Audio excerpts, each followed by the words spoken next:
हाय, डर लग रहा है ना कि कैसे एग्जाम इतना जल्दी आ गया और हमने अपना सिलेबस तक कंप्लीट नहीं किया है। और कुछ लोग ऐसे भी होंगे जिन्होंने सिलेबस भी कंप्लीट कर लिया है, फिर भी उन्हें रिवीजन का टाइम नहीं मिला होगा और टेंशन ले रहे होंगे, है ना। और कुछ लोग तो ऐसे भी होंगे जिन्होंने सिलेबस भी खत्म कर लिया होगा, रिवीजन भी कर लिया होगा, पर कहीं ना कहीं टेंशन लेकर वो भी बैठे ही होंगे कि मुझे कुछ याद नहीं रहा, जो भी हमने पढ़ा वो मुझे याद नहीं रहा। अब हम कैसे अंत समय में पूरा हम कैसे हम किताब उठाते हैं, तो जैसे मान लीजिए आप किताब भी उठाते हैं, क्वेश्चन बैंक उठाते हैं, आपको कुछ समझ में नहीं आता, जो भी आपने पढ़ा है वो भी रिवीजन अच्छे से नहीं हो पाया है। तो डोंट वरी, अब हम आपके जो फर्स्ट चैप्टर से लेकर अंतिम चैप्टर तक पूरा रिवीजन करवाने के लिए एक सीरीज ला रहे हैं। और ये 3 दिन में ही सिर्फ आपके 3 से 4 दिन भी लग सकता है, पर आपके सारे चैप्टर का वन शॉट रिवीजन करवा देंगे। अब भाई आप लोग तो यह भी सोच रहे होंगे कि अभी तो वन शॉट रिवीजन का भी टाइम तो नहीं है, क्योंकि अगर मान लीजिए हर एक चैप्टर का वन शॉट रिवीजन भी करते हैं तो लगभग 5 से 6 चैप्टर का रिवीजन होगा, उसके बाद ही एग्जाम आ जाएगा। तो ऐसा नहीं है भाई लोग, आपने वन शॉट इस तरह के देखे होंगे कि 2-2 घंटे पढ़ाने वाले और उसके बाद में भी टॉपिक कुछ छूट ही जाते होंगे, है ना। पर यहाँ पर आपको ऐसा रिवीजन करवाने वाले हैं ना, फास्ट ट्रैक रिवीजन, कि टॉपिक एक भी नहीं छूटेगा और 1 घंटा भी समय नहीं लगेगा, 30 से 40 मिनट लग सकता है, इससे ज्यादा वक्त मैं आपका नहीं लूंगा और आपके पूरा चैप्टर का रिवीजन करवाऊंगा। एक भी टॉपिक नहीं छूटेगा, जो टॉपिक छूटेगा आप कमेंट कर देना, ओके भाई। और इतना आसान शब्दों में बताएंगे ना, इतना आसानी से कि आपको सिर्फ सुनकर याद हो जाएगा। इसलिए आपके पास कोई हेडफोन हो या एयरफोन हो तो आप उसे लगा लीजिए, आपको सुनकर भी याद हो जाएगा, ठीक है। अब चलिए शुरू करते हैं। और मैं बता दूं, आप पहले फोन को लैंडस्केप मोड में इस तरह रख दीजिए, ठीक है। इस तरह आप कहीं पर रख दीजिए और कॉपी कलम लेकर बैठ जाइए, नहीं तो आपको सुनाई देगा तो भी आपको पूरा क्लियर हो जाएगा। और मैं बता दूं कि 3 से 4 दिन चलेगा, हर एक चैप्टर का आपका रिवीजन मैं करवा दूंगा। आधे घंटे का क्लास हर एक चैप्टर का होगा, आधे घंटे में आपका पूरा फास्ट रिवीजन होगा, सुनकर आपको याद हो जाएगा, आपको अलग से कुछ पढ़ने की जरूरत नहीं होगी। उसके बाद में लास्ट टाइम पे जिस दिन आपका एग्जाम होगा उसके एक दिन पहले सिर्फ महामैराथन चलेगा। उस दिन हम इस तरह रिवीजन नहीं करवा रहे होंगे, ठीक है। उस दिन महामैराथन चलेगा जिसमें पूरा कंप्लीट चैप्टर का रिवीजन होगा, लेकिन उससे पहले हर एक चैप्टर के लिए आधे आधे घंटे अगर हम दे देते हैं ना, तो भैया हर एक चैप्टर के जो भी इंपॉर्टेंट क्वेश्चन है आने वाले हैं सारे हमारे क्लियर हो जाएंगे। इसके साथ ही साथ बहुत सारे डेरिवेशन की जो वीडियो हमने यूट्यूब पर डाल रखी है, आपने नहीं देखा तो देख लीजिए, नहीं तो डेरिवेशन की एक वीडियो हम अलग से लाएंगे और खत्म करेंगे, ठीक है मेरे भाई लोग। तो इसलिए आपको क्या करना है, सबसे पहले अगर नए हैं तो कुछ नहीं करना, आपको चैनल को सब्सक्राइब कर लेना है और जुड़ जाना है। बस 5 दिनों की बात है, उसके बाद में आपका फिजिक्स का एग्जाम आ जाएगा। हो सकता है कि आप जब यह देख रहे हो वीडियो उस समय 1 ही दिन बचा हो, 2 ही दिन बचा हो, पर कोई टेंशन लेने वाली बात नहीं है। अगर आप पूरा जो है 1 से लेकर सभी चैप्टर की वीडियो देखेंगे, मुझे पता है कि ज्यादा टाइम नहीं लगेगा, 5 से 6 घंटे लगेगा। मैं बताता हूँ 5 से 6 घंटे लगेगा अगर इस चैनल से देखोगे तो। हर एक चैप्टर का पूरा चैप्टर मतलब 5 से 6 घंटे में पूरा यार, पूरा किताब का हर एक चैप्टर एक एक वीडियो में, ठीक है, खत्म हो जाएगा, ठीक है। चलो फिर शुरू करते हैं बिना बात करते हुए, क्योंकि 1-1 मिनट आपके लिए बहुत ही इंपॉर्टेंट है। अब मैं बता दूं, आपके पास 2 किताब होगी, है ना। 1 मिनट में दिखा देता हूं। इस तरह आपके पास 2 किताब होगी, है ना। ये मेरे पास रेफरेंस की बुक है, एनसीईआरटी की भी बुक है, कोई भी हो, लेकिन आपके पास 2 बुक होगी, क्योंकि आप क्लास 12th में आपको 2 बुक पढ़नी ही होती है ना। तो एक बुक जो होती है पहली बुक, इसमें आपको पूरा वैद्युत के बारे में पढ़ना होता है, और सेकंड बुक में आपको प्रकाश के बारे में पढ़ना होता है ना। क्लियर है इतना। अब मैं इसको प्रकाश वाली बुक जो है रख देता हूं। अब हमें पहले इस बुक पर ध्यान देना है और इसमें हमें पूरा वैद्युत के बारे में पढ़ना है। मैं बता दूं, वैद्युत अब जो है ये भी 2 पार्ट में डिवाइड है। ये जो वैद्युत वाली मेरी किताब है ये भी 2 पार्ट में डिवाइड है। एक होता है स्थिर वैद्युत की, ठीक है, एक क्या होता है स्थिर वैद्युत की, और दूसरा क्या होता है, दूसरा होता है वैद्युत चालन, ठीक है। दूसरा क्या होता है वैद्युत चालन। हम बता रहे हैं कि हम कहां से शुरुआत करने वाले हैं, ठीक है, कहां से शुरू कर रहे हैं। किताब है आपकी ये विद्युत की, इसमें ये 2 पार्ट में डिवाइड है। पहला है स्थिर वैद्युत की और दूसरा है वैद्युत चालन। अब ये क्या होता है, ये क्या होता है, मैं इसे रख देता हूं, ठीक है। स्थिर वैद्युत की क्या होता है, स्थिर वैद्युत की मतलब समझिए ये विद्युत की वह शाखा होती है जिसमें हम कोई आवेश रखा होता है, स्थिर आवेश को अध्ययन करते हैं, उस पर लगने वाले बल के बारे में अध्ययन करते हैं, तो स्थिर वैद्युत की में आता है। और वैद्युत चालन क्या होता है, गतिमान आवेश। इसमें क्या आता है, गतिमान आवेशों का अध्ययन जब हम करते हैं तो वैद्युत चालन में आता है। तो इसमें स्थिर वैद्युत की में जो आपका पहला चैप्टर है और दूसरा चैप्टर ये इसमें आ जाता है, और तीसरा और चौथा चैप्टर जो है आपका वो सब इसमें आ जाता है वैद्युत चालन में। यानी अब स्थिर वैद्युत में आपको कौन सा चैप्टर पढ़ना है, वैद्युत आवेश क्षेत्र और स्थिर वैद्युत विभव एवं धारिता, ठीक है। यानी हम अपनी ये वाली यूनिट स्टार्ट कर रहे हैं स्थिर वैद्युत की, ठीक है मेरे भाई। समझ में आ गया ना कहां से स्टार्ट करने वाले हैं, वैद्युत आवेश क्षेत्र से। फर्स्ट ही चैप्टर है आपका, ठीक है। चलो अब मैं इसे मिटा देता हूं और मैं शुरू कर देता हूं। अब मैं आपको बता दूं कि टॉपिक कोई भी नहीं छूटेगा, ठीक है। अब आप सोच रहे होंगे कि भैया 30 मिनट में क्या पढ़ा दोगे, 30 मिनट में कोई टॉपिक कोई ऐसा पढ़ा सकता है कि हाँ पूरा खत्म हो जाएगा। विश्वास मानो, आज की इस क्लास में बताऊं 30 मिनट में क्या क्या होगा। आवेश, आवेश के प्रकार, आवेश के गुण, कूलाम का नियम, उसके बाद में कूलाम के नियम की सीमाएं, उसके बाद में वैद्युत क्षेत्र रेखाएं, वैद्युत क्षेत्र रेखाओं के गुण, वैद्युत क्षेत्र की तीव्रता, वैद्युत द्विध्रुव आघूर्ण, वैद्युत द्विध्रुव के कारण वैद्युत क्षेत्र की तीव्रता, वैद्युत द्विध्रुव के कारण अच्छी और निरक्षी स्थिति में वैद्युत क्षेत्र की तीव्रता, वैद्युत फ्लक्स और गॉस के प्रमेय। इतना सब कुछ होने वाला है। अब बताओ कोई टॉपिक छूट रहा है ना, क्या समझ, कोई टॉपिक छूट रहा है। इसमें भी पूरा हर एक टॉपिक क्लियर होगा, हर एक पॉइंट जहां से आपको क्वेश्चन बन रहे हैं मैं बताऊंगा, क्वेश्चन किस तरह पूछा जाता है सब कुछ बताऊंगा, ठीक है। चलो रख दो, और फिर मतलब फोन इस तरह कहीं पर रख दो लेडीज के मोड में, उसके बाद देखना शुरू कर लो, नहीं तो आपको सुनकर भी याद हो जाएगा। आपको बस क्या करना है, ध्यान से सुनना है, ठीक है, आपको बस ध्यान से सुनना है। और मैं कहता हूँ सबसे पहले आपको प्रॉमिस करना है कि आप ये क्लास पूरी देखोगे। ये क्लास क्यों पूरी देखोगे? क्योंकि आपको ये पूरी यूनिट विद्युत की है। अब मैं बता दूं, जितना तुम विद्युत आवेश के बारे में पढ़ लोगे ना, ये फर्स्ट चैप्टर, ये पूरी किताब ना, जो पहली बुक है ये विद्युत वाली, तुम्हारे हाथ में होगी, ठीक है। इसीलिए मैं कह रहा हूँ कि आवेश के बारे में पढ़ लो, यहीं से सबसे ज्यादा क्वेश्चन बनेंगे, सबसे ज्यादा नंबर के क्वेश्चन बनेंगे, सभी से मोस्ट इंपोर्टेंट क्वेश्चन भी यहीं से बनेंगे, ठीक है। इसलिए आपको इसे अंत तक जरूर देखना है। चलो समझते हैं, और मैंने टॉपिक सब आपको बता दिए कौन कौन से टॉपिक हम कवर करने वाले हैं। चैप्टर का नाम है विद्युत आवेश क्षेत्र, ठीक है। तो चलो शुरुआत करते हैं अपने सबसे पहले टॉपिक से, ठीक है।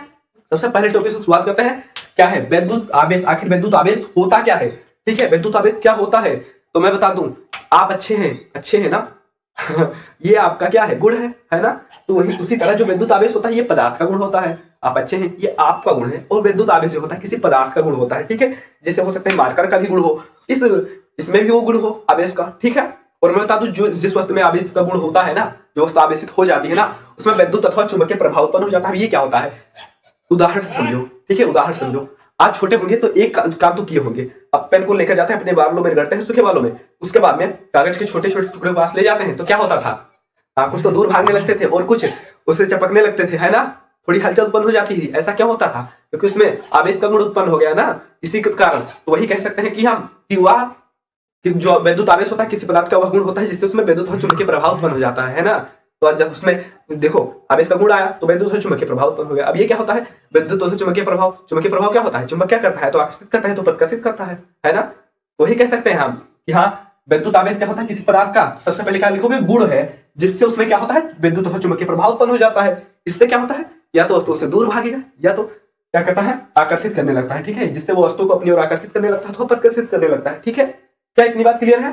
चलो अब मैं इसके बारे में मतलब सभी हर एक पॉइंट को आपको समझना है। जितना आप विद्युत आवेश को पढ़ लोगे ना, विद्युत आवेश पूरा चैप्टर आपके हाथ में होगा, उसके साथ ही साथ पूरा चैप्टर आ गया तो पूरी यूनिट आपके हाथ में होगी, ठीक है। अब देखो सबसे पहला पॉइंट आप लोग क्या नोट करोगे, इससे क्यू से प्रदर्शित करते हैं। सबसे पहले सभी को पता है ना, इससे क्यू से प्रदर्शित करते हैं, है ना, क्या करते हैं, इससे क्यू से प्रदर्शित करते हैं।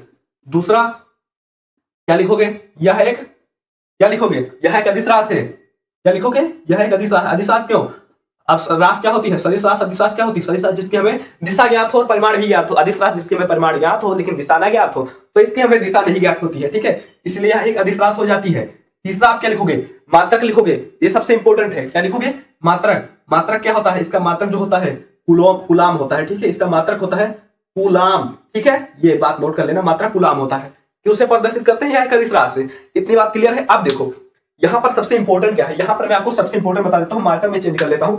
ये देखो सबसे इंपॉर्टेंट है इसका फार्मूला, ठीक है, Q बराबर NE, ठीक है। अब आपको पता है, मैंने पहले ही बता दिया ना कि हाँ जो Q है ये तो आवेश है ना, जो Q है ये आवेश है।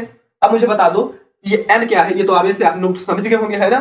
तो अब मुझे बता दो N क्या है और E क्या है, N क्या है और E क्या है, ठीक है, मुझे बताओ। तो मैं बता देता हूं, जो N है इससे ये इलेक्ट्रॉन की संख्या को दिखाता है, ठीक है, इलेक्ट्रॉन की संख्या को, कि अगर कोई वस्तु आवेशित है तो उस पर इलेक्ट्रॉन है, इलेक्ट्रॉन कम है ज्यादा है, तो कितने कम है कितने ज्यादा है, यानी संख्या को दिखाता है नॉर्मली।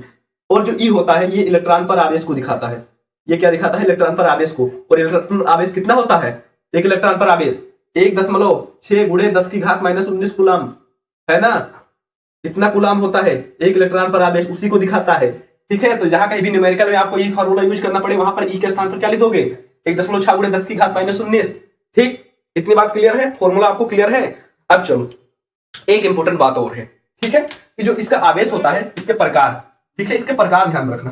प्रकार से क्या होता है, देखो ये किस प्रकार का होता है, पहला तो होता है धनावेश, ये दो प्रकार का होता है, पहला धनावेश और दूसरा ऋणावेश। मैं इसलिए बता रहा हूं क्योंकि यहां से न्यूमेरिकल भी बनता है और इसका कॉन्सेप्ट जो है बहुत ही इंपॉर्टेंट है, ठीक है, धनावेश और ऋणावेश, इसका कॉन्सेप्ट बहुत ही इंपॉर्टेंट है, इसलिए मैं बता रहा हूं। अब ये बात ध्यान रखो, आवेश दो प्रकार के होते हैं, कितना, एक धनावेश दूसरा ऋणावेश। अब समझो धनावेश क्या होता है, ऋणावेश क्या होता है, ठीक है। अब धनावेश मतलब धनी आदमी, ठीक है, धनी आदमी, और ऋणावेश मतलब ऋणी आदमी, छोटा आदमी, ये समझो। अब बताओ धनी आदमी कोई होगा क्या करेगा, देगा, त्यागेगा ना, तो इसी कारण जो धनावेश होता है क्या करता है, इलेक्ट्रॉन त्यागता है, ठीक है। और जो ऋणी आदमी होगा क्या करेगा, लेगा, भैया मुझे दे दो, ठीक है, गरीब आदमी हूं, छोटा आदमी हूं, तो इलेक्ट्रॉन ये ग्रहण करता है, ठीक है, ये क्या करता है, इलेक्ट्रॉन ग्रहण करता है।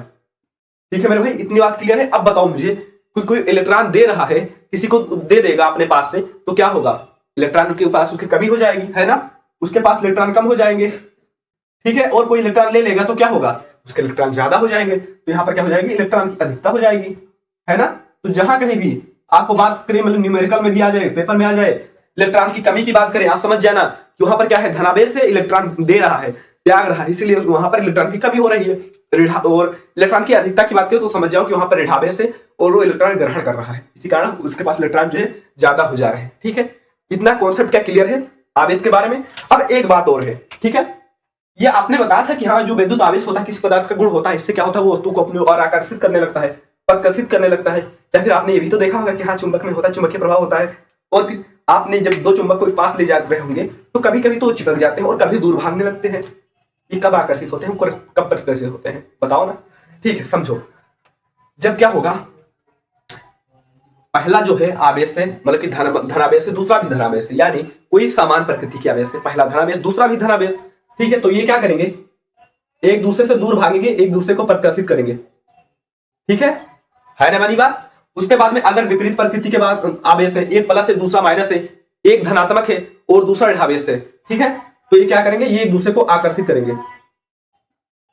ठीक है मेरे भाई, चलो अब बताओ, क्या ये बात समझ में आई कि अगर समान प्रकृति के आवेश है तो एक दूसरे को प्रकर्षित करेंगे, एक दूसरे से दूर भागेंगे, और अगर विपरीत प्रकृति के आवेश है तो एक दूसरे को आकर्षित करेंगे। देख रहे हो ना भाई लोग, इसीलिए दिक्कत होता है, समझ लो, पढ़ाने में। सॉरी, एक सेकंड आपका, मतलब 1 मिनट टाइम वेस्ट हो रहा है, पर मैं क्या कर सकता हूँ भाई। ठीक है, कोई बात नहीं, ठीक है, बस उम्मीद करेंगे कि दोबारा नहीं स्टार्ट करें, मतलब पास में ही रोड है तो ये लोग आते जाते रहते हैं। ठीक है, तो समझ में आया ना कि कब आकर्षित करेंगे, कब प्रकर्षित करेंगे, है ना। समान प्रकृति के आवेश होंगे तो प्रकर्षित करेंगे, विपरीत प्रकृति के आवेश होंगे तो आकर्षित करेंगे। अब इस तरह से समझो, उदाहरण के जरिए। ठीक है, उदाहरण के जरिए समझो।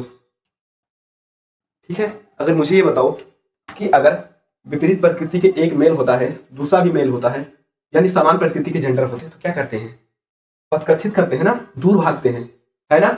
और एक मेल है और दूसरा फीमेल, ठीक है, तो क्या करते हैं, एक दूसरे की ओर आकर्षित होते हैं, है ना। वही कॉन्सेप्ट यहाँ भी लगता है।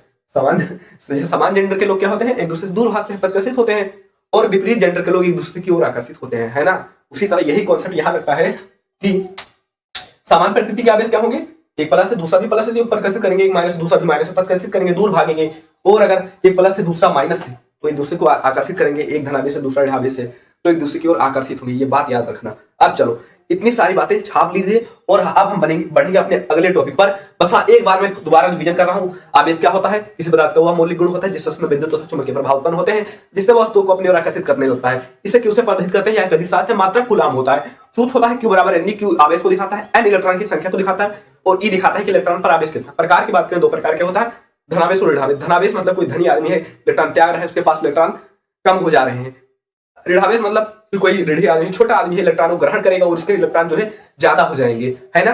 और दो अगर आवेश रखे हुए हैं तो कब आकर्षित करेंगे, कब प्रकर्षित करेंगे, जब वो आवेश समान होगी, आवेशों की प्रकृति समान होगी, एक धनावेश से दूसरा भी धनावेश, एक ऋणावेश से दूसरा भी ऋणावेश, तो एक दूसरे से दूर भागेंगे, प्रकर्षित करेंगे। और क्या होगा, जब वे विपरीत प्रकृति के आवेश होंगे, एक प्लस से दूसरा माइनस से, एक धनावेश से दूसरा ऋणावेश से, तो एक दूसरे की ओर आकर्षित होंगे, है ना।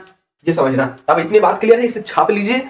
बढ़ेंगे अपने अगले टॉपिक पर, है कूलाम का नियम। टॉपिक है अगला कूलाम का नियम। क्या मैं इसे मिटा दूं, आप सभी लोग नोट कर लो। और इसे यहां से बहुत सारे, अब देखो यहां से तो इस पर न्यूमेरिकल पूछा जाएगा, इस पर न्यूमेरिकल पूछा जाएगा, इस पर एमसीक्यू पूछा जाएगा, ठीक है। चलो चलो, ये अभी हमारा पहला टॉपिक था। जितना गहराई से हमने आवेश को समझा, अब पूरा चैप्टर आपको हलवा लगने लगेगा, ठीक है। पूरा चैप्टर जो है आपके लिए आसान हो जाएगा।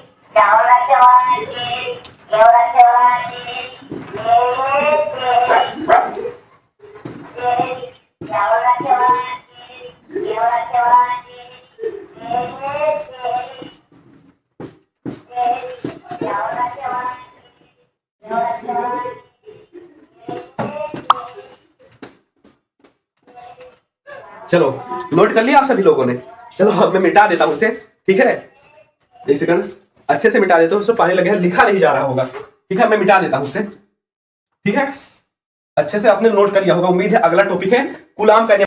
क्या करोगे, हेडिंग डालोगे कूलाम का नियम। और कूलाम का नियम होता क्या है, एक बार खुद से लिखो, ठीक है। एक बार खुद से लिखो, मैं बोल रहा हूँ खुद से लिखो, और उसके बाद अभी तो मैं बताऊंगा ही, है ना।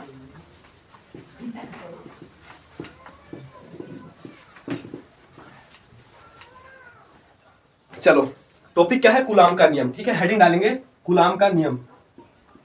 क्या डालोगे हेडिंग, कूलाम का नियम। और हम बहुत तेजी से आगे बढ़ेंगे, ठीक है, बहुत तेजी से आगे बढ़ेंगे। और कूलाम का नियम आप सभी को पता ही है। क्या कहा था कूलाम चच्चा ने, कुछ किया नहीं था, उन्होंने न्यूटन चच्चा बता कर गए थे कि दो पिंडों के बीच लगने वाला जो आकर्षण अथवा प्रतिकर्षण बल होता है, उनके आवेशों के गुणनफल पिंडों के गुणनफल के अनुपाती और उनके बीच की दूरी के वर्ग के अनुपाती होता है ना। तो उसी को हमारे कूलाम चच्चा ने कॉपी कर दिया और पिंडों की जगह आवेशों रख दिया, बाकी सेम। इन्हीं दो स्थिर आवेशों, स्थिर बिंदु आवेशों के बीच लगने वाला आकर्षण अथवा प्रतिकर्षण बल उन आवेशों के गुणनफल के अनुक्रमानुपाती और उनके बीच की दूरी के वर्ग के व्युत्क्रमानुपाती होता था। ये बना दिया उन्होंने, ठीक है। यानी क्या बताया, आप लिखना खुद से लिख लोगे, एक बार आप खुद से लिख लोगे पूरा जो है इसका कॉन्सेप्ट। मैं इसलिए नहीं लिख रहा हूँ, लास्ट टाइम पर आपने आज तक नहीं लिखा होगा ना।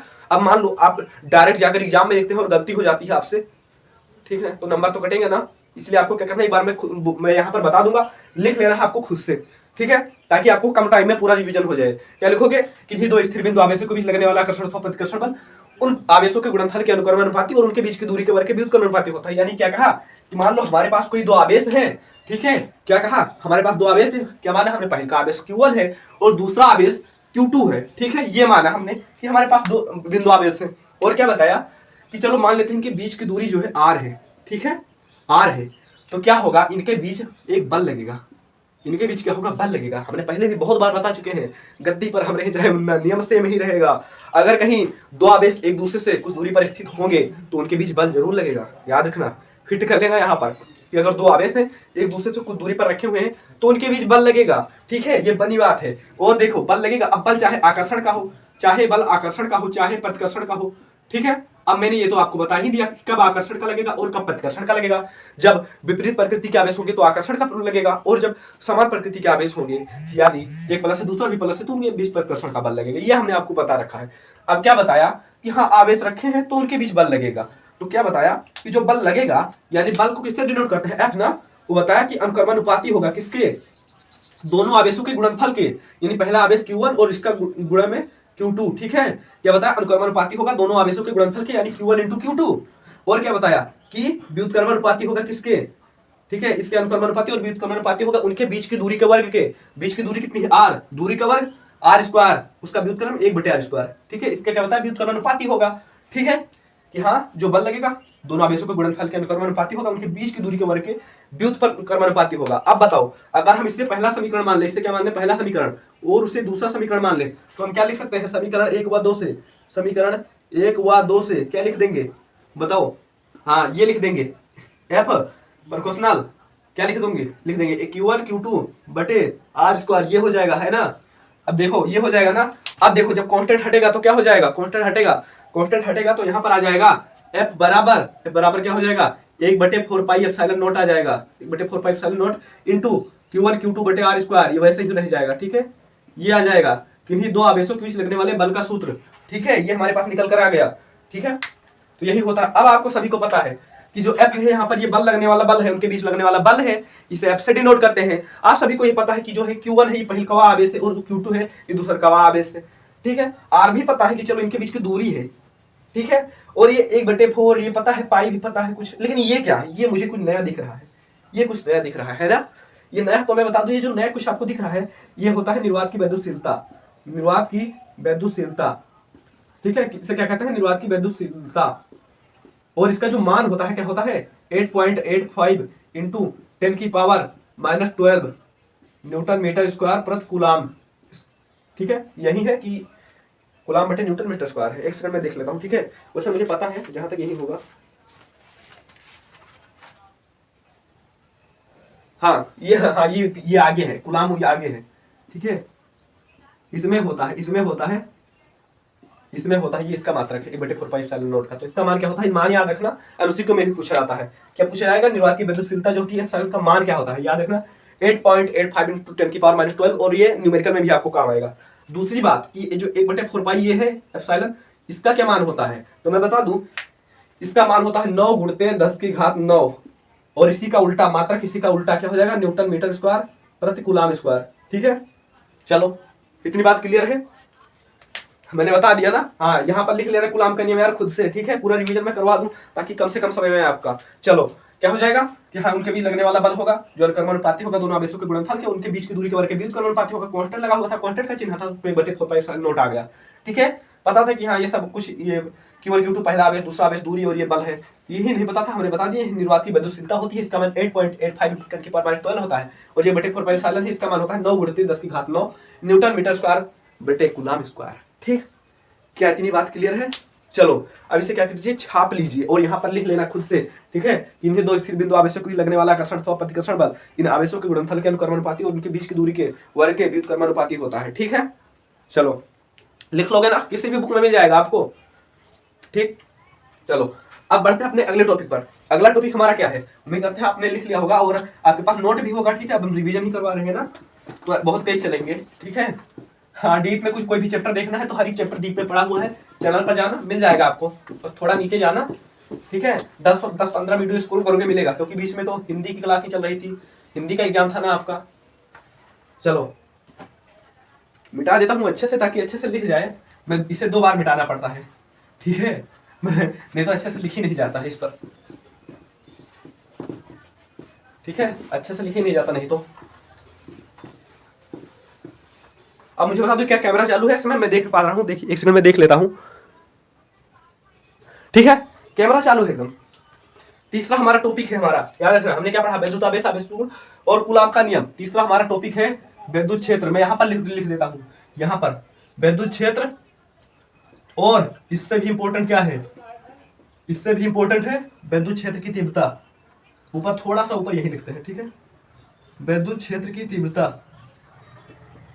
ठीक है, ये सबसे इंपॉर्टेंट है, दोनों ही पूछा जाएगा। यहां से मैं बता दूं, डेरिवेशन का भी काम होगा आपका, न्यूमेरिकल का भी काम होगा, और परिभाषा का भी काम होगा। इसकी मात्रक और बीमा भी पूछी जाएगी, तो एमसीक्यू का भी काम होगा आपका। ठीक है, बहुविकल्पीय प्रश्न भी यहाँ से बनेगा, यानी और मात्रा भी पूछा जा सकता है। यहाँ से बहुत सारे टॉपिक आपके क्लियर होते हैं।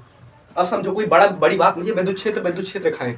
ठीक है, जहां कहीं भी बात करें विद्युत की, आप समझ लीजिए कि आवेश की बात कर रहा है, क्योंकि बिना आवेश के विद्युत होगा ही नहीं। ठीक है, चलो क्या बताया हम, अगर हमारे पास कोई आवेश है, ठीक है, हमारे पास कोई आवेश है, मान लेते हमारे पास कोई आवेश है ना, तो इसके कुछ दूर तक इसका इलाका होगा। ठीक है, विद्युत क्षेत्र क्या होगा, इसके कुछ दूर तक इसका इलाका होगा,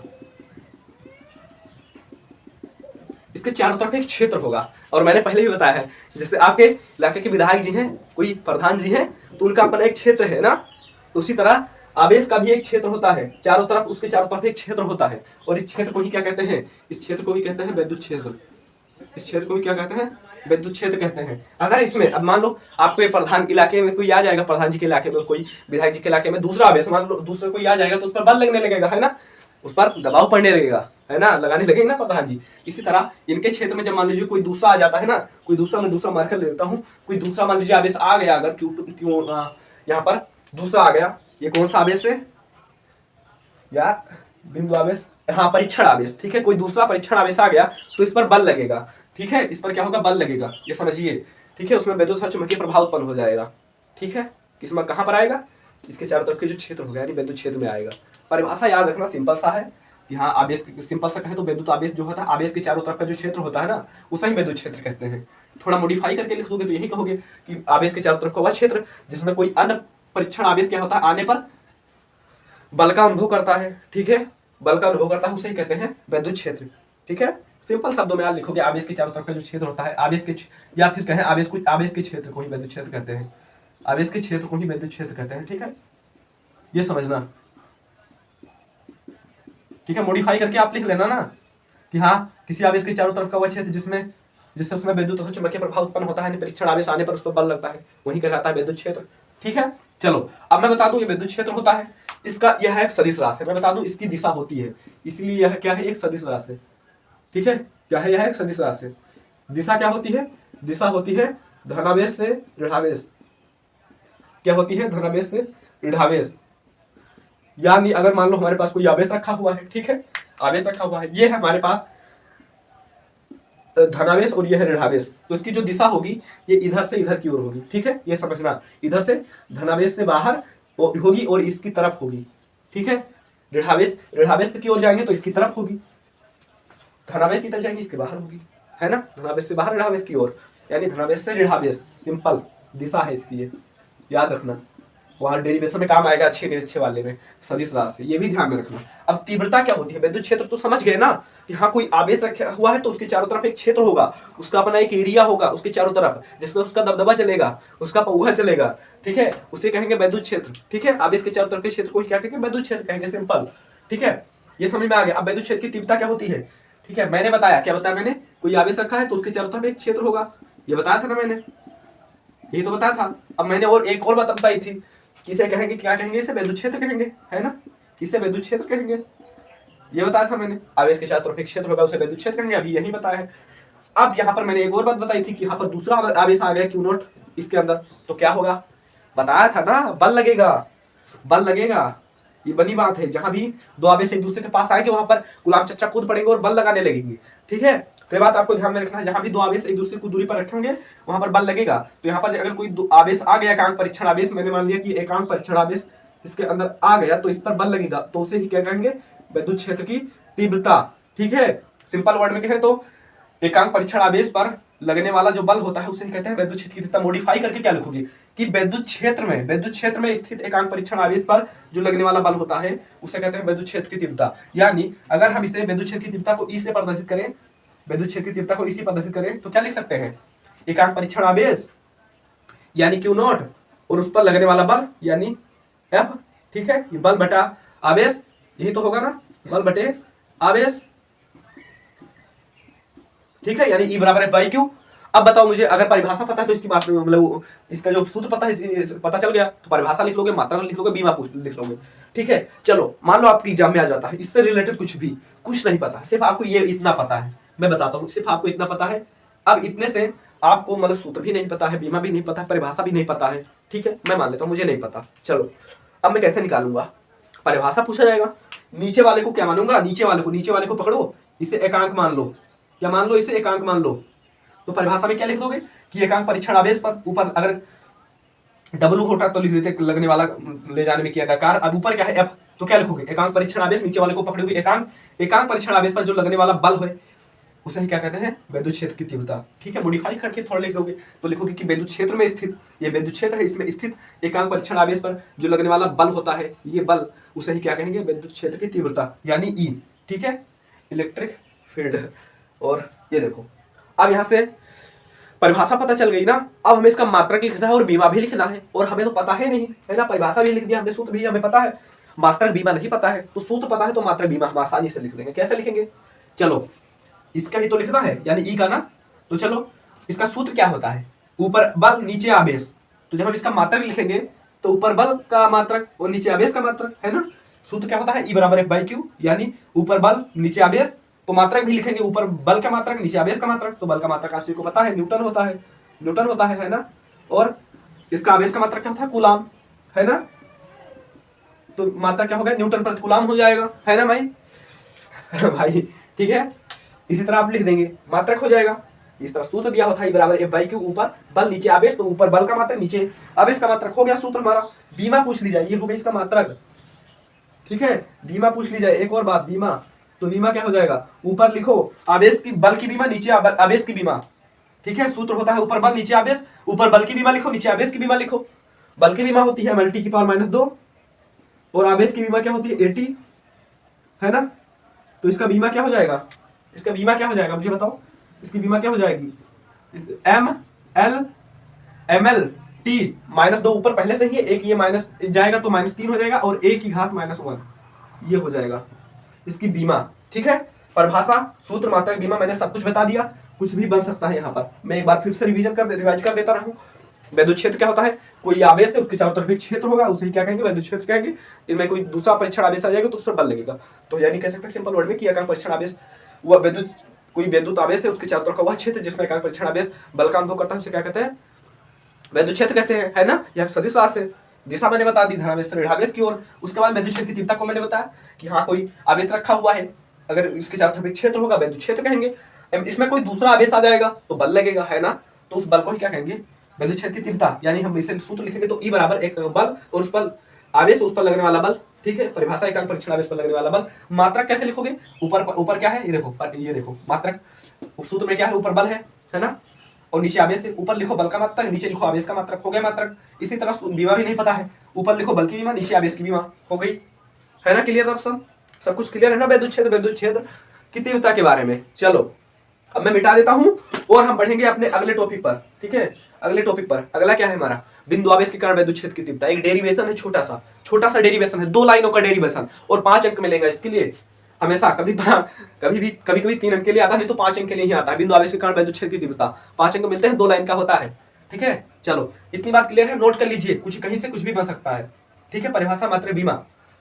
चलो दिशा भी मैंने बता दी, दिशा याद रखना, विद्युत क्षेत्र की दिशा धनावेश से ऋणावेश। चलो अब मैं मिटा रहा हूं, है ना, क्लियर है इतनी बात, मैं मिटा रहा हूं।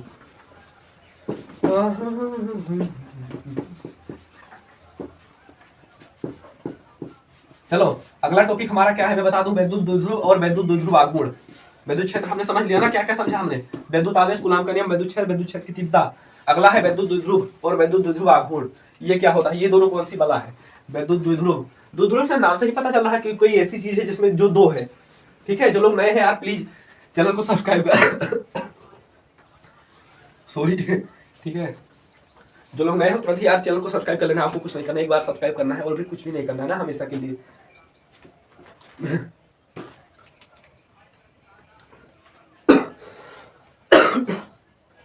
चलो क्या बता, अगला टॉपिक हमारा कौन सा है, वैद्युत द्विध्रुव। बहुत इंपॉर्टेंट है, ठीक है। यहाँ पर सॉरी, वैद्युत द्विध्रुव नहीं, एक छोटा डेरिवेशन था यार, कैसे भूल जाते हैं हम, मिटा दूं इसको, छोटा डेरिवेशन था। एक सेकंड, क्या हो रहा है मेरे साथ, ठीक है। जाना नहीं कहीं यार, बने रहना बस। हाँ 15 से 20 मिनट और लगेगा, 15 से 20 मिनट और लगेगा, पूरे चैप्टर खत्म हो जाएगा। बिंदु आवेश के कारण विद्युत क्षेत्र की तीव्रता, बिंदु आवेश के कारण विद्युत क्षेत्र की तीव्रता नोट करोगे सभी लोग, जिसको आता है वो अपने खुद से एक बार लगाकर देख लो, ठीक है। खुद से एक बार लगाकर देख लो, नहीं तो यहाँ पर हम बता रहे हैं बहुत, किताब से भी आसान है, मैं बताऊंगा किताब से भी आसान है। क्या दूसरा ट्रिक है, हाँ है, देखना अभी 2 लाइन में है, किताब में 4-5 लाइन में है, इसमें 2 लाइन में है। बिंदु आवेश के कारण विद्युत क्षेत्र, चलो इसे लिख ले दो यार शॉर्टकट में। अब बताओ मुझे, बिंदु आवेश के कारण विद्युत क्षेत्र लिख देते हैं, पूरा क्या जाता है हमारा, ठीक है। चलो बिंदु आवेश के कारण विद्युत क्षेत्र की तीव्रता, इसी तरह हर एक चैप्टर का शॉर्ट होगा, ठीक है। अब क्या बताया, बिंदु आवेश के कारण, अभी हमने एकांक परीक्षण आवेश के कारण पढ़ा था ना, एकांक परीक्षण आवेश, बिंदु आवेश के कारण। हाँ मैं बता दूं, पूरी किताब में आवेश को 3 प्रकार से पढ़ोगे, स्रोत आवेश, बिंदु आवेश और एकांक परीक्षण आवेश। स्रोत आवेश क्या होता है, जो विद्युत क्षेत्र का मालिक होता है, पता नहीं, जिसके कारण विद्युत क्षेत्र उत्पन्न होता है, जिसका इलाकवा होता है, वो होता है स्रोत आवेश। और जो दूसरा आवेश आता है, कोई छोटा आवेश होता है, छोटा आवेश, एकांक परीक्षण आवेश यानी बहुत छोटा आवेश, और मैंने क्या बताया कि बिंदु आवेश यानी वो भी बहुत छोटा आवेश होता है, ठीक है। दोनों ही आवेश बहुत छोटा है, लेकिन स्रोत आवेश जो होता है उसका परिमाण ज्यादा होता है। चलो बिंदु आवेश के कारण विद्युत क्षेत्र की तीव्रता ज्ञात करनी है, इसके लिए हमें क्या करना होगा, बिंदु आवेश के कारण। तो चलो कोई बिंदु आवेश ले लेते हैं, ठीक है। हमने क्या मान लिया, कोई बिंदु आवेश Q नोट है, ठीक, ये है हमारा बिंदु आवेश। अब हम क्या करें, इसे हमारे स्रोत आवेश हमने मान लेते हैं कि हमारे पास प्लस Q है, और हम इससे कुछ दूरी पर रख दें, दूरी हमारा मान लेते हैं। चलो कि हमारे पास क्या माना कि हमारे पास कोई एक बिंदु आवेश है जो एकांक परीक्षण आवेश से r दूरी पर स्थित है। ये आप यहाँ पर माना जाने वाली चीजें आप खुद लिख लेना, ठीक है। माना वाली चीजें खुद लिखना कि माना कोई बिंदु आवेश एकांक स्रोत आवेश Q से r दूरी पर स्थित है, लिख लोगे ना कि माना कोई बिंदु आवेश है, ये है बिंदु आवेश, स्रोत आवेश प्लस Q से r दूरी पर स्थित है ना, इतनी बात तो लिख लोगे।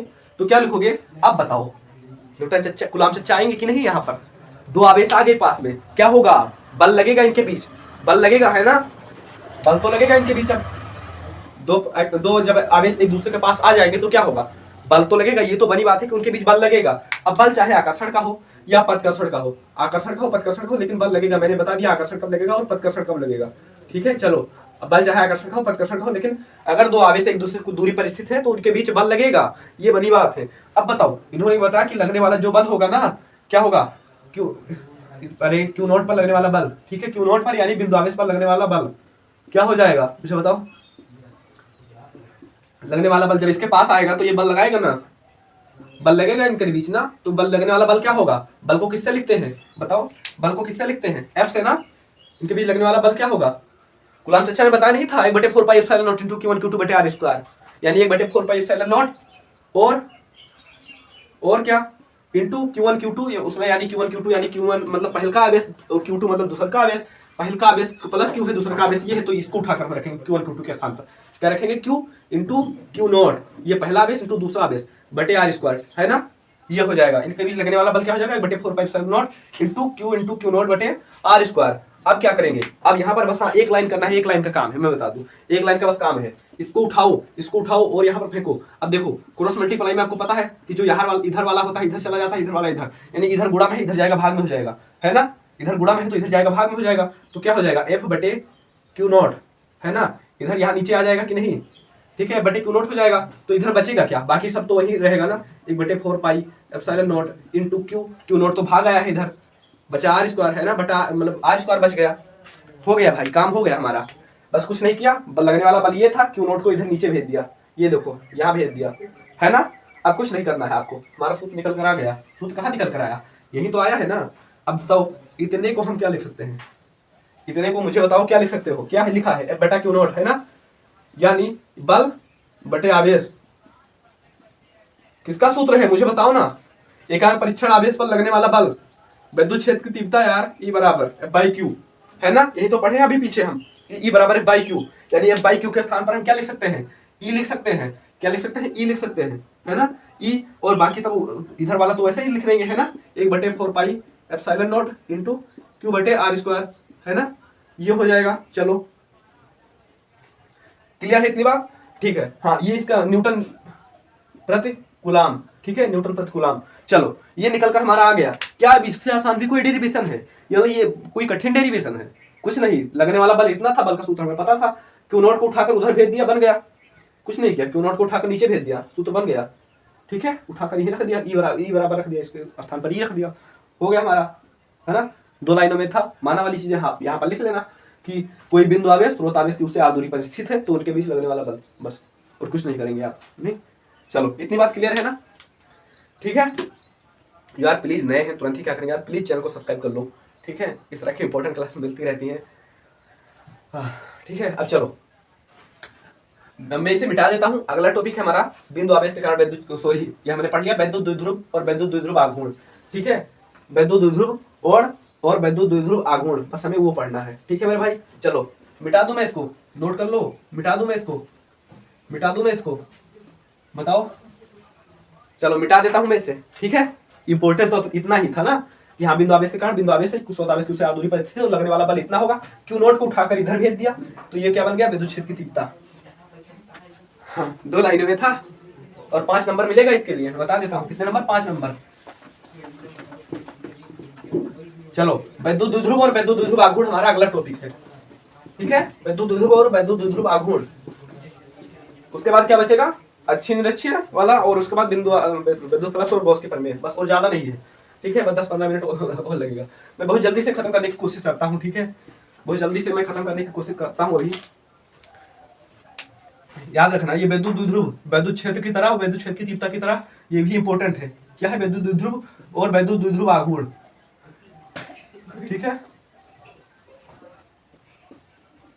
क्या है? विद्युत द्विध्रुव और विद्युत द्विध्रुव आघूर्ण, है ना? चलो इंग्लिश में कहते हैं इलेक्ट्रिक डाइपोल, विद्युत द्विध्रुव को। अब कुछ समझ में आया होगा कि विद्युत द्विध्रुव मतलब कोई ऐसी चीज है जो 2 है। हाँ भैया, है, 2 है, आवेश है 2। ठीक है, आवेश, द्विध्रुव का मतलब एक तरह से होता है जोड़ा। ठीक है, तो इसी तरह जो इसमें क्या है, आवेश का जोड़ा होता है, विद्युत द्विध्रुव जो होता है। अब देखो क्या बताया, परिभाषा भी मत जाओ, समझो, कॉन्सेप्ट समझो एकदम सुकून से। ठीक है, अगर हमारे पास कोई आवेश है, ठीक है, ये देखो हमारे पास 2 आवेश रखा हुआ है, ठीक? एक आवेश है माइनस वाला यानी ऋणावेश वाला, एक आवेश है प्लस वाला यानी धनावेश वाला, ठीक? और इनके बीच की जो दूरी है, ये एक दूसरे से अल्पतम दूरी पर रखे हैं। दूरी मान लेते हैं 2l है, यानी ये अल्पतम दूरी है, 2l अल्पतम दूरी है। ठीक है, एक दूसरे दूरी पर रखे हैं, तो ये जो पूरा निकाय बनकर तैयार होता है, जो पूरा सिस्टम बनकर तैयार होता है ना, वही कहलाता है विद्युत द्विध्रुव।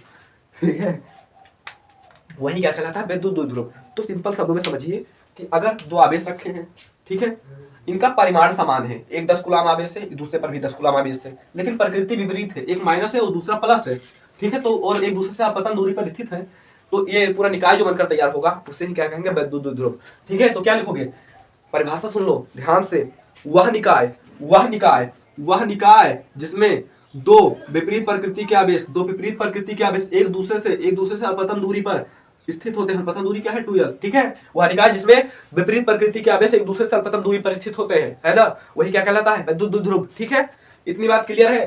प्रकृति क्या हो, विपरीत हो, एक प्लस हो दूसरा माइनस हो, ये ध्यान में रखना, एक प्लस हो दूसरा माइनस हो, तो जो निकाय बनकर तैयार होता है क्या कहलाता है, वैद्युत द्विध्रुव। जो पूरा सिस्टम बनकर तैयार होता है, यह बनाना आना चाहिए आपको।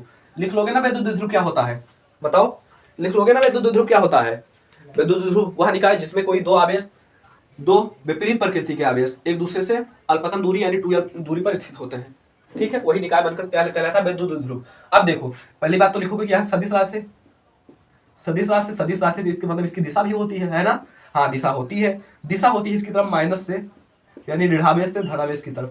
वैद्युत क्षेत्र की उल्टा होता है, वैद्युत क्षेत्र में क्या होता है, धनावेश से ऋणावेश, लेकिन इसमें ऋणावेश से धनावेश, दिशा याद रखना। चलो, अब इतनी बात क्लियर है क्या, वैद्युत द्विध्रुव क्या होता है और वैद्युत द्विध्रुव आघूर्ण अब मैं बताने जा रहा हूं। ठीक है, वैद्युत द्विध्रुव क्या होता है, दो विपरीत प्रकृति के आवेश एक दूसरे से 2l दूरी पर स्थित है। एक दूसरे मैं देख लेता हूं, कैमरा चालू है, चलो कैमरा चालू है। ठीक है, समझ में आया वैद्युत द्विध्रुव क्या होता है, दो विपरीत प्रकृति के आवेश एक दूसरे से अल्पतन दूरी पर स्थित होते हैं, तो पूरा जो निकाय बनकर तैयार होता है, ये पूरा सिस्टम बनकर तैयार होता है, वैद्युत द्विध्रुव कहलाता है। अब वैद्युत द्विध्रुव आघूर्ण इससे भी आसान है। अब हम क्या करें, ये वैद्युत द्विध्रुव हमें पता है ना, ये होता है वैद्युत द्विध्रुव जिसमें दो विपरीत प्रकृति के आवेश एक दूसरे 2l दूरी पर स्थित होते हैं, तो रट गया होगा ना यार। अब देखो, इसमें से क्या करें हम, इनके बीच की दूरी कितनी है, 2l। ठीक है, 2l, और इसको किससे गुणा कर दे, किसी एक आवेश को उठा ले और इससे गुणा कर दे। चलो एक आवेश उठा लेते हैं, उठा कर लेकर आए और इससे गुणा कर दिए, यही हमारा क्या बन गया, वैद्युत द्विध्रुव आघूर्ण।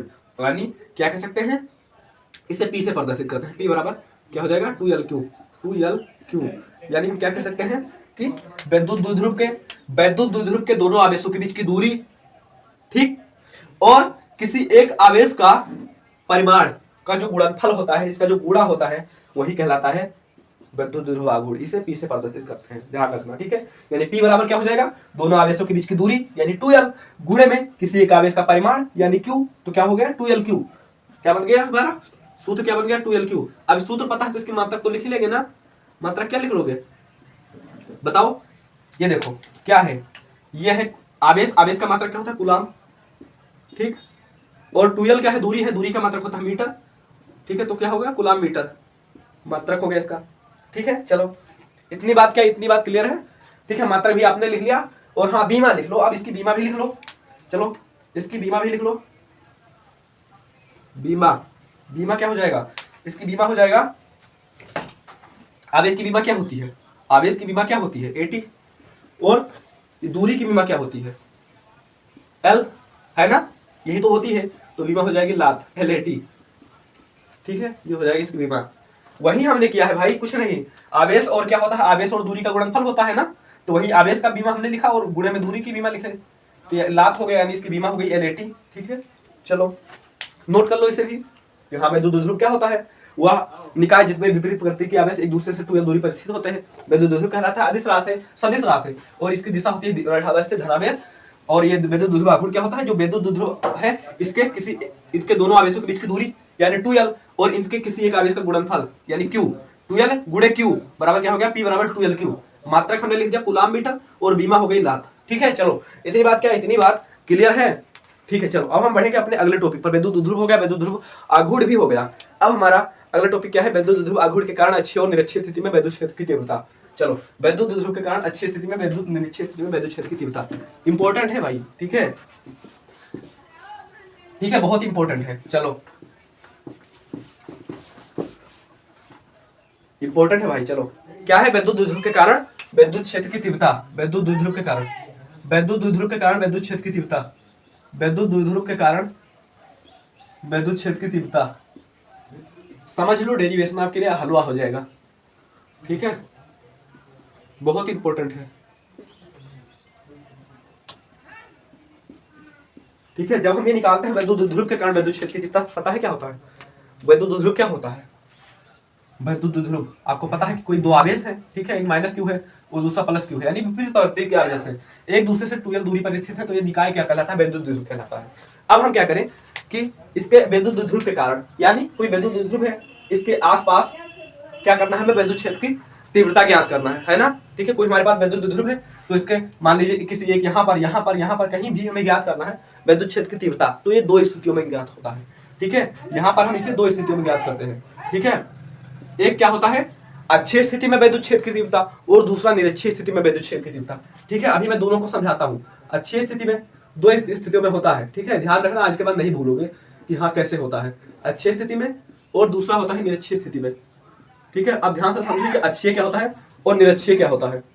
ठीक है, चलो समझ में आया कि हाँ वैद्युत द्विध्रुव के कारण वैद्युत क्षेत्र की तीव्रता निकालेंगे, दो स्थितियों में आएगा, अक्षीय और निरक्षीय। अब ये अक्षीय क्या होता है, निरक्षीय क्या होता है।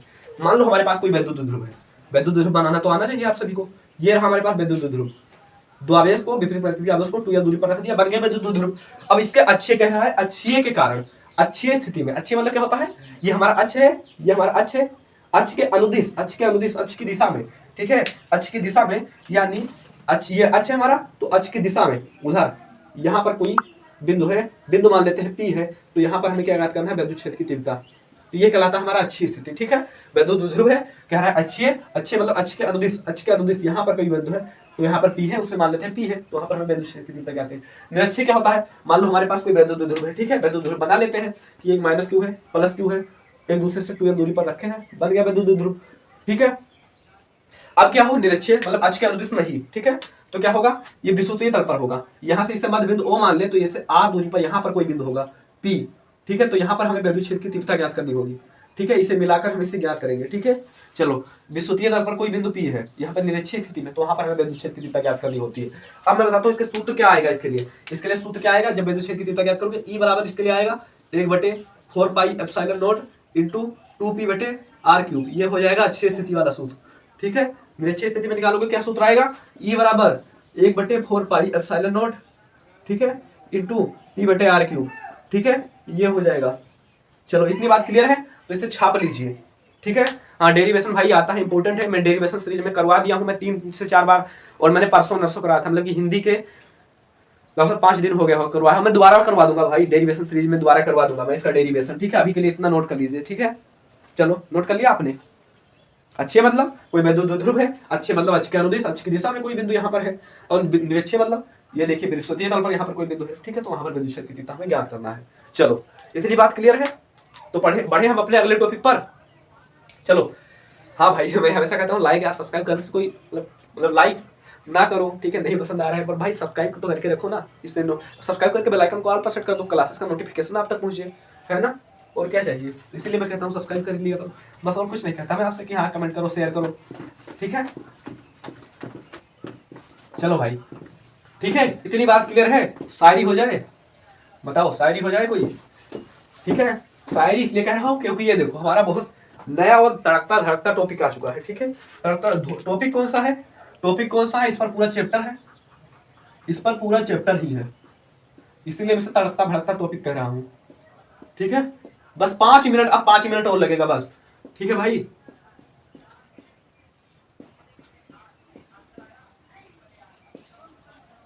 ये है हमारा तड़कता भड़कता टॉपिक। ठीक है, और अब इसके लिए सारी हो जाए, उसके बाद हम शुरुआत करेंगे। इसके लिए आप रेफरेंस की बुक ले होंगे तो उसमें अलग से चैप्टर दिया होगा, पर एनसीईआरटी में फर्स्ट चैप्टर में ही आ जाता है, तो इसे भी हम फर्स्ट चैप्टर में ही लेकर चलेंगे, है ना, एनसीईआरटी के अकॉर्डिंग चलेंगे। चलो हो जाए शायरी, गला नहीं ठीक है।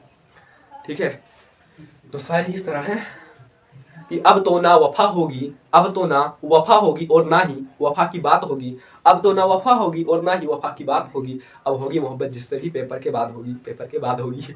ठीक है, वाह तो बोलो। चलो हो गया ना, अब हमें पढ़ना है गोस्कीपर में, लेकिन उससे पहले हम वैद्युत फ्लक्स को नहीं समझेंगे तो गोस्कीपर में समझ में नहीं आएगी, ऊपर से जाएगी।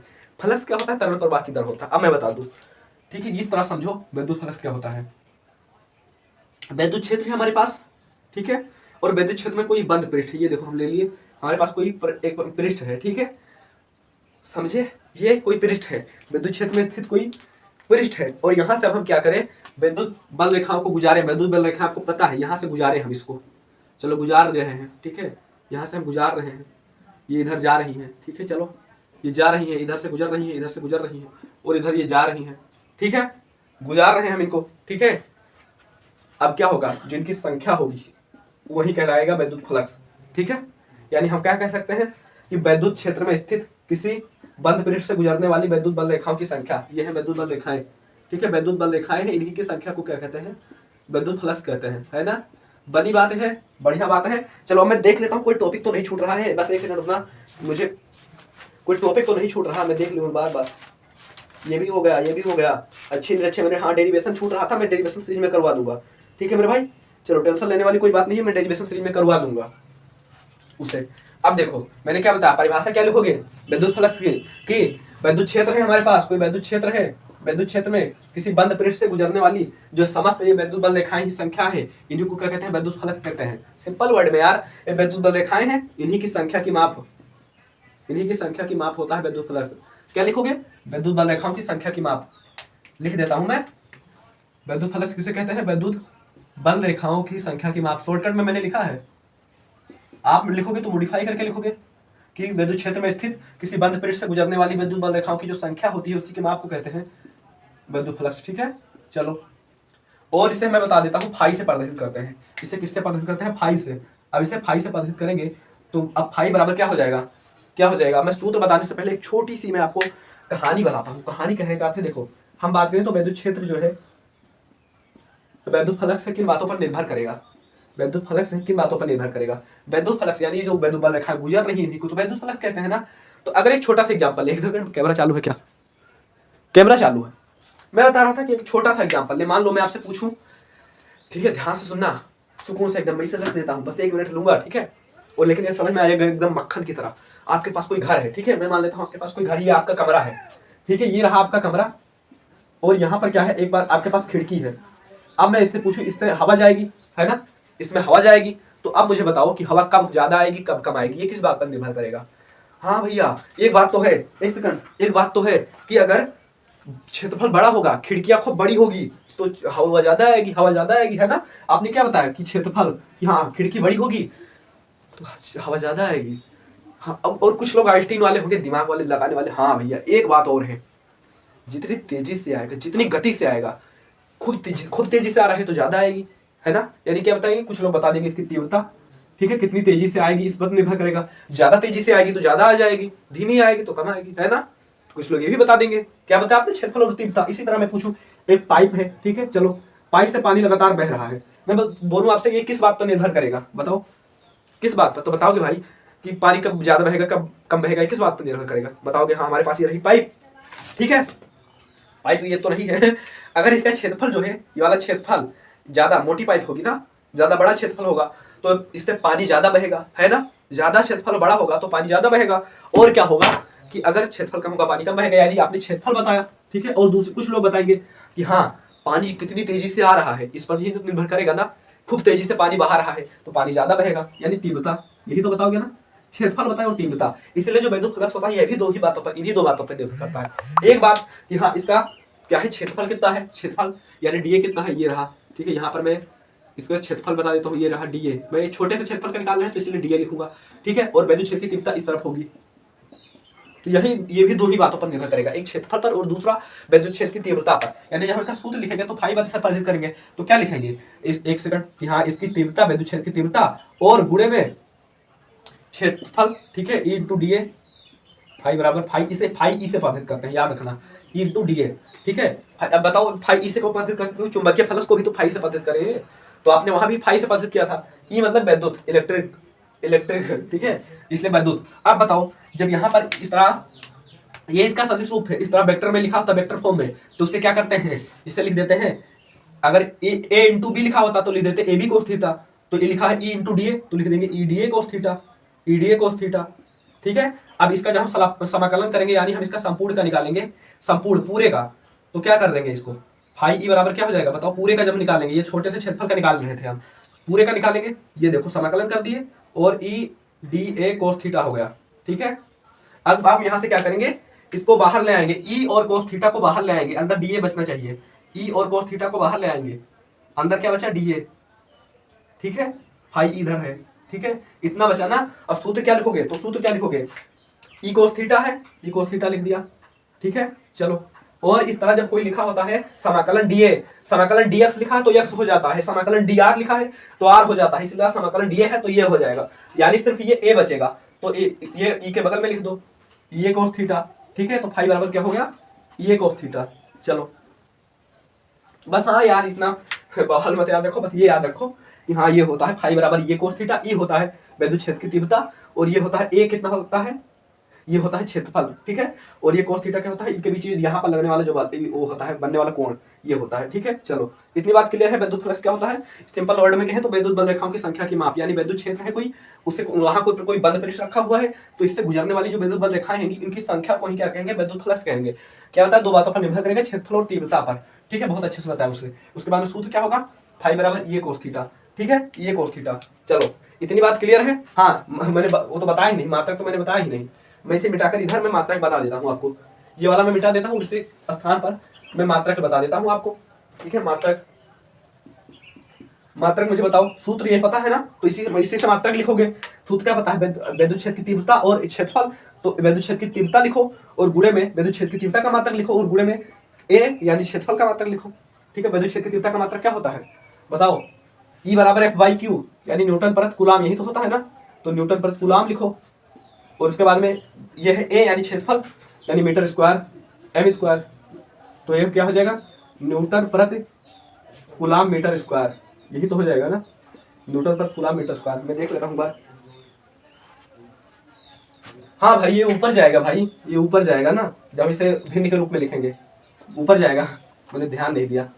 न्यूटन मीटर स्क्वायर प्रति कूलाम नीचे ही रहेगा, मतलब भिन्न के फॉर्म में जाएगा ना, बटे में रहेगा ना, तो ऊपर जाएगा, तो ऊपर जाएगा तो न्यूटन मीटर स्क्वायर पर कूलाम हो जाएगा, ठीक है। चलो इतनी बात क्लियर है। अब इसे मिटा देता हूँ, ठीक है।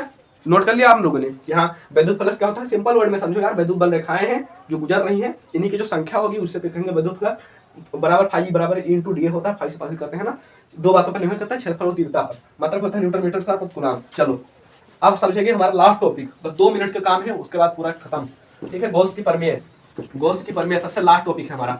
चलो ठीक है, सबसे लास्ट टॉपिक है, पूरे चैप्टर का सबसे लास्ट टॉपिक है, क्या है, गॉस की प्रमेय, ठीक है।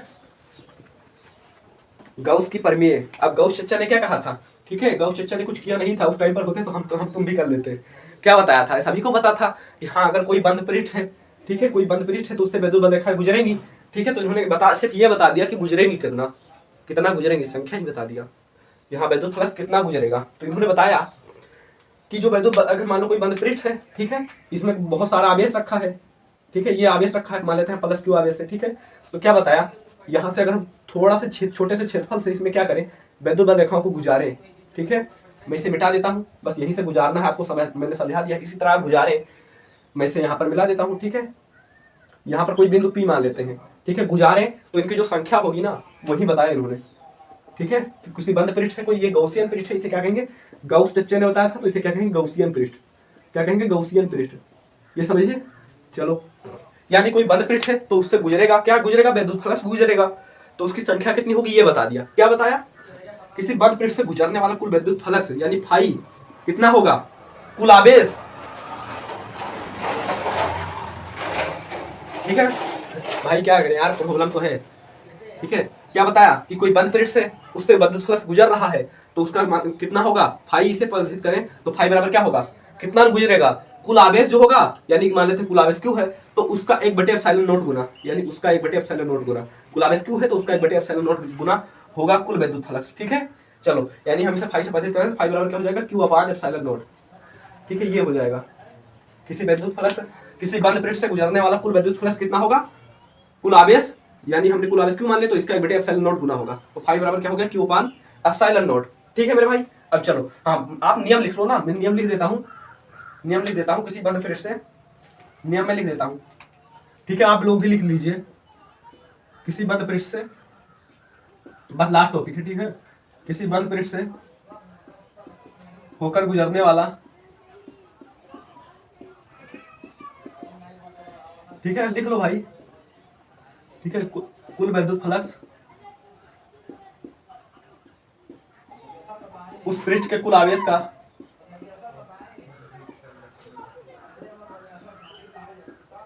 एक बटे एप्सिलॉन नॉट गुना होता है। ठीक है, चलो ये लिख दोगे इतनी बात। ठीक है, क्या बताया कि हाँ कुछ गुजरने वाला जो कुल फ्लक्स होगा उसके कुल आवेश का एक बटे एप्सिलॉन नॉट गुना होगा। ठीक है, यानी क्यू इंटू एक बटे एप्सिलॉन नॉट। तो क्यू बराबर क्या हो गया, यानी फाई बराबर क्या हो गया, क्यू बटे एप्सिलॉन नॉट, यानी आवेश बटे निर्वात की वैद्युतशीलता। चलो अब इतनी बात भी आप नोट कर लीजिए। ठीक है, डेरिवेशन सीरीज में मैंने इसका डेरिवेशन जो करवा रखा है। ठीक है, चलो मैं करूँ, दोबारा भी करवा दूंगा। ठीक है, उम्मीद करते हैं आज तो आज की क्लास में हमने क्या पढ़ा, मैं एक बार फिर से रिवीजन कर देता हूँ कि विद्युत आवेश के बारे में पढ़ा कि हाँ विद्युत आवेश क्या होता है, किस पदार्थ का मौल्य विरोध होता है जिसमें विद्युत तथा चुंबकीय प्रभाव उत्पन्न होते हैं। कूलम का नियम पढ़ा कि दो बिंदु आवेश को भी लगने वाला आकर्षण अथवा प्रतिकर्षण बल उन आवेशों के गुणनफल के अनुक्रमानुपाती होता है, उनके बीच की दूरी के वर्ग के व्युत्क्रमानुपाती होता है। सूत्र हमको वहां से मिला था बराबर बटे 4 q1 q2 बटे r² ना। और उसके बाद थोड़ा विद्युत क्षेत्र क्या होता है, किसी आवेश के चारों तरफ का जो क्षेत्र होता है उसे विद्युत क्षेत्र कहते हैं। तीव्रता क्या होती है, अगर कोई विद्युत क्षेत्र है तो उसके जो दूसरा आवेश वहां पर आएगा तो उस पर बल लगेगा। ठीक है, यानी विद्युत क्षेत्र में स्थित एकांक परीक्षण आवेश पर लगने वाला जो बल होता है उसे विद्युत क्षेत्र की तीव्रता कहते हैं। विद्युत आवेश के कारण विद्युत क्षेत्र की तीव्रता का हमने भी निगमन कर लिया। उसके बाद में हमने समझा विद्युत ध्रुव क्या होता है, कोई दो विपरीत प्रकृति के आवेश यानी एक प्लस है दूसरा माइनस है, अगर एक दूसरे से अल्पतम दूरी यानी 2l पर रखे हुए हैं तो उनके बीच तो वही जो निकाय बनकर तैयार होगा विद्युत ध्रुव कहलाएगा। विद्युत ध्रुव आघूर्ण क्या होता है, किसी वहां से विद्युत ध्रुव से क्या करें उनके बीच की दूरी यानी 2l और किसी एक आवेश यानी q को गुणा कर दें 2l यानी बन जाएगा विद्युत ध्रुव आघूर्ण। ठीक है, तो उसके बाद फलक क्या पढ़ा कि विद्युत फ्लक्स क्या होता है, विद्युत बल रेखाएं जो गुजरती है किसी बंद पृष्ठ से उनकी संख्या को क्या कहते हैं विद्युत फ्लक्स। फाई बराबर इंटू डी होता है। उसके बाद दो बातों पर निर्भर करता है, क्षेत्रफल और इसकी तीव्रता पर। फिर पढ़ा कि गॉस की प्रमेय क्या होती है, गॉस ने बताया कि हाँ कोई बंद पृष्ठ है उससे गुजरने वाली विद्युत बल रेखाओं यानी विद्युत फ्लक्स क्या होगा, उसके कुल आवेश जो होगा उसका एक बटे एप्सिलॉन नॉट गुना होगा, यानी क्यू फाई बराबर क्यू अपान एप्सिलॉन नॉट। ठीक है, इतनी बात क्लियर है। चलो उम्मीद करते हैं पूरे विषय में अच्छे से मजा आया होगा और आपने अंत तक देखा होगा, अंत तक जुड़े हैं तो इसलिए यार बहुत बहुत कांग्रेचुलेशन, आपने पूरा चैप्टर आसानी से खत्म कर लिया है। हाँ मैंने शुरुआत में कहा था थोड़ा हो सकता है उससे ज़्यादा टाइम लग गया हो। ठीक है, 40-40 मिनट लग गया होगा, पर हाँ आपका पूरा जो है चैप्टर एक बार में पूरा खत्म हो चुका है। इसी तरह हर एक चैप्टर का हम रिवीजन करवाएंगे। ओके भाई, ठीक है, इसी तरह हर एक चैप्टर का मैं रिवीजन करवाऊंगा, इसीलिए चैनल को सब्सक्राइब करके बेल आइकन को ऑल पर सेट कर देना आपको। फिर ठीक है, चलो ta ta bye bye love you और मिलते हैं फिर किसी धमाकेदार वीडियो के साथ। तब तक के लिए अपना ध्यान रखना, ख्याल रखना। ठीक है, और पढ़ाई का जारी रखना।